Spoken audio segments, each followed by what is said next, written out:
வணக்கம். ஒரு புது அப்டேட் வந்து எம்சிஏலேருந்து வந்திருக்கு. கம்பெனிஸ் ஆக்ட் 2013 வந்து அமெண்ட்மெண்ட் கொடுத்துருக்காங்க. ரூல் 4 சப்செக்ஷன் 2க்கு கீழே வந்து அமெண்ட்மெண்ட் கொண்டு வந்திருக்காங்க.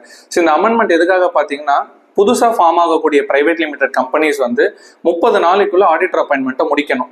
ஸோ இதுக்கு முன்னாடி எப்படி இருந்ததுன்னா, ஒரு பிரைவேட் லிமிடெட் கம்பெனி இருந்ததுன்னா auditor appointment first board appointment வந்து ஃபைல் பண்ணணும். கமன்ஸ்மெண்ட் ஆஃப் பிசினஸ் ஃபைல் பண்ணதுக்கு அப்புறமா ஆடிட்டர் அப்பாயின்மெண்ட்டை ஃபைல் பண்ற மாதிரி இருந்தது. இப்போ வந்து அந்த டைமை குறைச்சி 30 நாளைக்குள்ள பண்ணணும், அதுவும் கம்பல்சரியா பண்ணணும் அப்படிங்கிறது தான் வந்து இந்த அமெண்ட்மெண்ட்டோட ப்ரொவிஷன்ஸ்.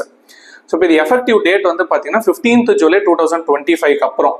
ஸோ எந்தெந்த கம்பெனி ரீசெண்டாக இந்த 15 ஜூலைல இருந்து இன்கார்பரேட் ஆயிருக்கோ அந்த கம்பெனிஸ் எல்லாமே வந்து இன்கார்பரேட் ஆன டேட்ல இருந்து 30 நாளைக்குள்ள ஆடிட்டர் அப்பாயின்மெண்ட் கம்பல்சரி பண்ணணும்.